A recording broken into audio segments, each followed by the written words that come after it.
Welcome to Read Your Comics. Today, I'm looking at Deadpool #1.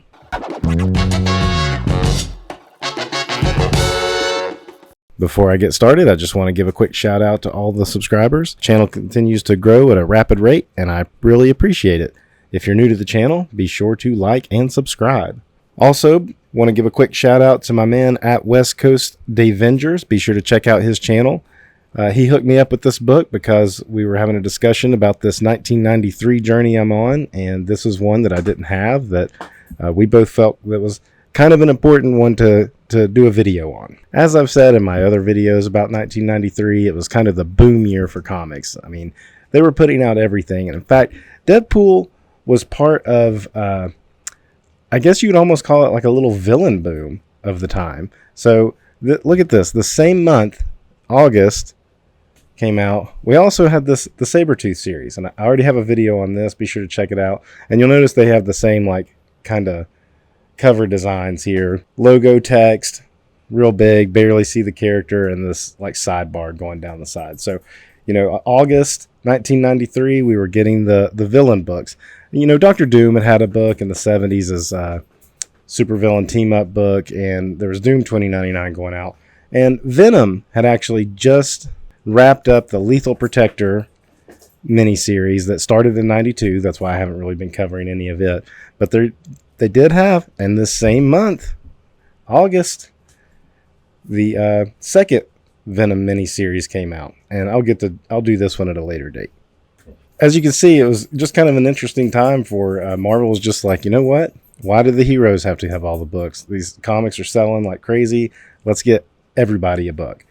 So I think everybody knows that Deadpool has kind of developed into the zeitgeist of fandom as a whole. You know, he has 2 movies with 1 on the way as of this recording.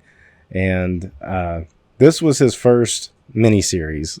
And it's a little different than I think what people think of as Deadpool today. You think a lot about fourth wall breaking and constant jokes. I mean, while there is humor in it, at least in this issue, there's no fourth wall breaking.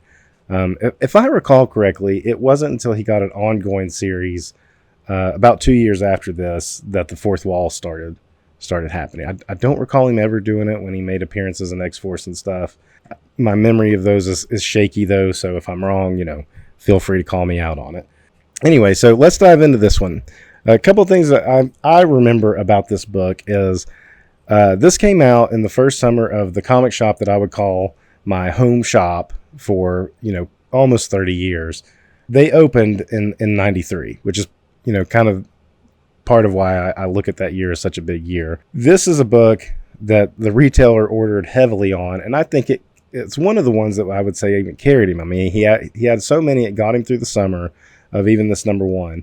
And I was working there, like being a helper, being paid in comics. And he constantly had them in stock, but they were also constantly selling. You know, he'd put like 10 out at a time. And over the course of a week, those 10 would sell. So he'd put 5 more out. And over the course of the next week, those would sell. He'd put 4 more out. and it paid off. I mean, this was a hit. This series was a hit. It landed at 174 in the top 300 of the year. So, you know, as popular as you think of Deadpool being today, you know, he was middle of the pack for his debut issue on the year. But that's still pretty good in a year that was so full of so many comics. The Sabretooth I showed earlier, I think it was like number 49. That Venom book that I threw up there too was 72. So Deadpool getting his first miniseries ever. And really he's still a relatively new, unknown character at this point by a lot of fans. I mean, unless you were reading X-Force at the time, he wasn't popping up in the main X-Men books, so, you know, not under the radar by any stretch, but you had to be in the current X lore to have a desire to read a miniseries about Deadpool. Let's see, before we jump into the story, let's jump ahead one page. There's not much going on this page anyway. It's just establishing where they are in Sarajevo, and there's these mercenaries coming after Deadpool. And then we jump to a nice, beautiful splash page right here. And this is where I want to talk about who did this book. We have co-creator of Deadpool, Fabian Nicieza, and the art is by Joe Madureira. This is before he would take over X-Men and become, a big star of Marvel. I did not know this at the time, but he was only like 17 when he was doing this book. So which is just incredible because, all the Image guys were gone at this point. They're all at Image, and this is who Marvel's bringing up now is the 17-year-old kid. And this is an awesome splash page. I'll admit, I'm not a huge Deadpool fan, but I do like Joe Madureira, so this is a pleasure to look at through this book as we go through it in general. So here, the merc with a mouth, which they do refer to him as that here, he's just taking out these assassins or these, as he calls them, low rent mercs pretty easily, and he's cracking jokes. And there is a funny bit here just in the context of 2023, the summer of 2023 being the summer of Barbie. He goes on calling them like he knows Ken dolls tougher than them. Even getting up into he lists off all the different Ken dolls, which I'm sure are made up. Some of them, maybe not. I don't know. He says take your freaking pick. Mod hair Ken. Disco Ken. Summer fun Ken. I let Barbie whip me because I'm a wuss Ken. Any of you guys listening to me? So you do get the wisecracking there. You do get some jokes. He is kind of like Assassin Spider-Man in that sense. But like I said, we're not going to get any fourth wall breaking in this book. Takes them out pretty easily. Goes in here to meet this guy. And like I said, I wasn't super well versed in X-Force at this time. I kind of got in on the early issues with Liefeld, but I was never a big Liefeld fan. So I didn't really stick with it. And if any of these characters were introduced in X-Force, unless they crossed over into the main X books, I just was not paying attention. So he goes in here and, somebody gets a drop on him, and it turns out to be this guy that works with him, Weasel, which I can't remember. It's been so long since I've seen the Deadpool movies. Is this his sidekick in the Deadpool movies? I can't remember. So again, I'm not a huge Deadpool fan. The movies were okay, but they were like a one watch for me. They weren't something I watched over and over again. They do bring up Vanessa in this, and I didn't remember when I saw the Deadpool movie. I did not remember Vanessa from the comics. So again, I'm showing my Deadpool ignorance there, I guess. But they mention her in this. He's looking for her, and this is all basically setting up the plot of there's a will for his former employer, and nobody knows where it is. It's kind of like whoever gets it gets all of his stuff, and so all of these mercs are looking for him.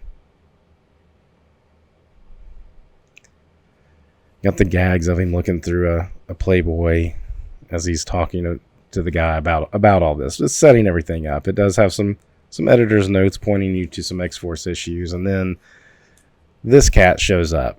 And I remember him from trading cards and stuff. This is silly. It's like these little guns that pop out of his... Where do those go when they go back in his arms? Or do they just form out of machinery from his arms? I'm not sure. But the rectangular barrel, it's so 90s. Some square and rectangular barrels, double barrels. It's just so silly. Anyway, this is... he goes by Weapon X. And I find that funny, too, because a friend of mine on Instagram, John's Comics with Kids, he's on YouTube, too. Look him up. He posted a thing about New X-Men and how Morrison changed the Weapon X program and made it Weapon 10. And Rob Liefeld actually commented on his post and said it was always Weapon 10 way before Morrison. And I mean, a lot of people, including me, jumped in point to where they ever said that. But here we have just another person called Weapon X. So there was a time when it was not called Weapon 10, and it was just Weapon X was a program that referred to a lot of these cats that were experimented on and such. And Liefeld jumping in with that was, I know he wasn't directly involved with this, but he knew. Cut over, we got Juggernaut. Great looking Juggernaut by Joe Mad. Powering through this science lab, wanting to know where Black Tom is. This little other Weasley guy, he's not a weasel, but he's Weasley. He's like a lawyer.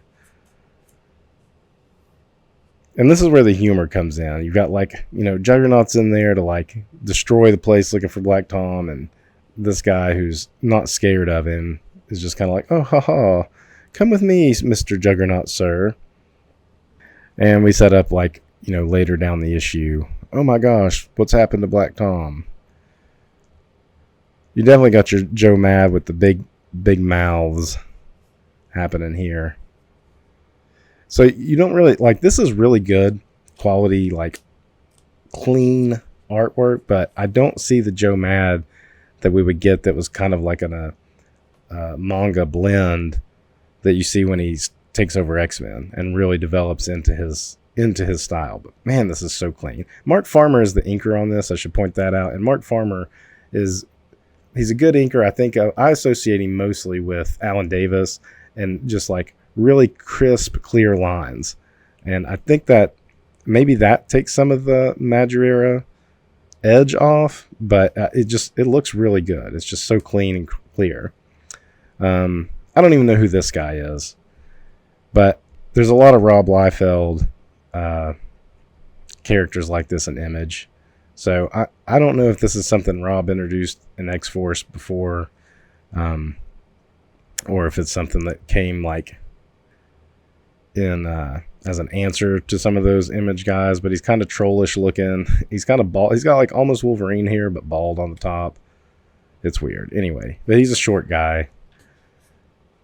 Packs big guns, kills them off. And then we got another Weasley guy show up, and he puts a hit out on Deadpool. Back to Deadpool and this Weapon X character. I think his name is Kane. Yeah, Kane.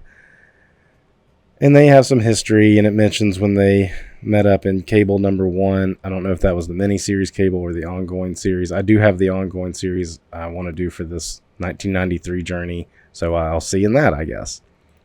And they're fighting. They're arguing about where Vanessa is. He wants to know where Vanessa is to, I think, just find her.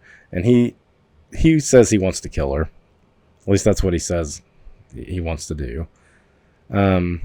Anyway, and they're fighting, and this goes on, and kind of neat here. Deadpool shoots him in the arm, and he uses his arm to kind of block the bullets, and then I guess he uses some kind of healing power here that makes the bullets pop out, and he lands in his hand. That's kind of neat. That's neater than the 90s laser guns, popping out of his shoulders and stuff. That would be a cool Winter Soldier thing to see happen in the MCU or something, if Bucky would use his arm. He used his arm like that to block shots, almost like Cap's shield, but it would be neat if it was not ricocheting the bullets, but almost capturing them so that they didn't fly off. I feel like that's a pretty classic looking Deadpool pose. Pretty good action here by Joe Mad again. We have some inconsistency between the size, his arms get skinny at times, but again, we're talking about a 17-year-old kid doing this. It's just so hard to believe.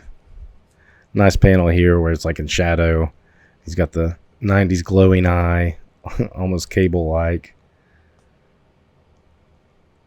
And a lot of the exposition here is still kind of explaining what's going on with this will that I guess people think Deadpool has information on it because it was his former employer. He says he wants nothing to do with it, that he's not interested in it. He doesn't really have any information on it anyway, but that's what everybody's coming after him for it. So, you're setting up the plot there for the rest of the series. Eventually, Weasel, points out hey, you two guys are fighting and neither of you have the information that you want. And, they kind of I guess they don't really agree to work together really, but he points out that somebody is coming after him, and that somebody is this guy. So now we're going to get him set up. This is a great shot. It kind of confused me when I first looked at it, because there's no like, difference between the background color and the face. But I just, the eyes and everything, that's just a great panel. This is a good sequence altogether of him saying, don't move. You definitely know what's happening here. And then the trench-coated, shadowy figure walking away.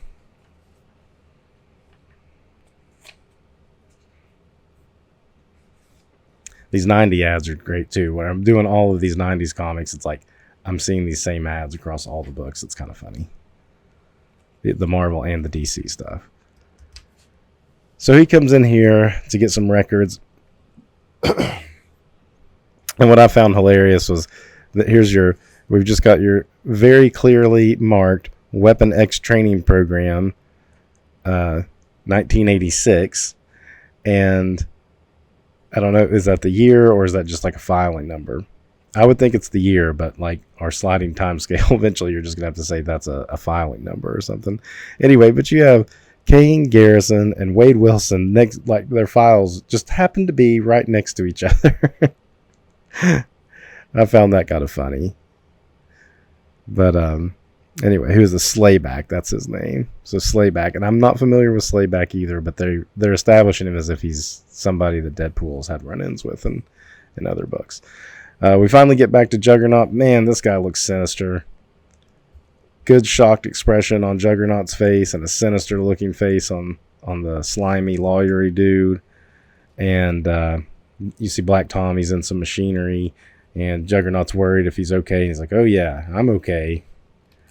As soon as you point me to somebody that we can pilfer. What does he say here? If you point me in the direction of the first person who needs to be fleeced, finagled, or killed. So we've got an upgraded Black Tom. Not exactly sure what's going on with him here, but they're implying that he's upgraded. He used to have that staff. Maybe they've like kind of grafted the staff with him or something. And then your preview page for the next part. So Deadpool #1, it's a pretty exciting first issue, I would say. Like I said about the retailer I used to go to, he definitely paid off with this series. And I was actually kind of shocked to see that it was like down in the 170s for the top 300, just because I do remember it being such a success. Oh, I meant to point this out at the beginning. So before I get out, I want to look back at that Venom book again. And point out again, so we have the 2 August cover dates. So these came out the same month. Obviously, Venom gets more of a foily cover, and this does have some emboss. You can kind of see it right there. But something else I noticed on just looking at these two books is the paper quality. The Venom book gets the high-end glossy book, but the X-Men book, the Deadpool book, just gets the like newsprint. And this isn't like a newsstand edition. This is a direct market one. And even the Sabretooth book got the glossy paper. So that makes me think that they didn't have full faith in Deadpool being a hit at Marvel. They were willing to give it a shot and see what happens. And I can't remember. Like, he has this miniseries, and then I don't remember if he had another miniseries before getting an ongoing series that Joe Kelly and Ed McGuinness would do.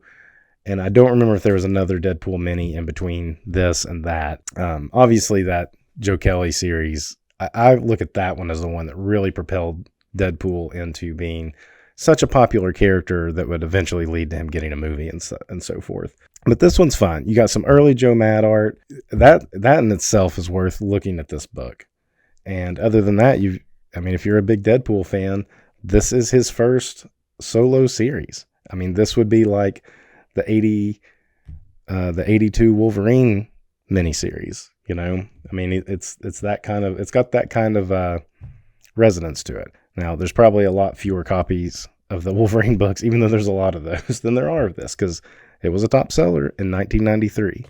I bet this sold just shy of 1 million copies, probably in the 700,000-800,000s. That's a guess. I don't have hard numbers on that, but just knowing like what books in like the top 100 were selling, and this was 173. Yeah, it definitely is out there. And once again, I got to give a quick shout out to at West Coast DAVEngers for hooking me up with this. And be sure to check out his page. He does live sales on most Wednesdays, unless he's just taking a day off. Dave's always out there with good books and good prices, and he also just makes good content in general. So be sure to check him out. That's all I got for today. Until next time, read your comics.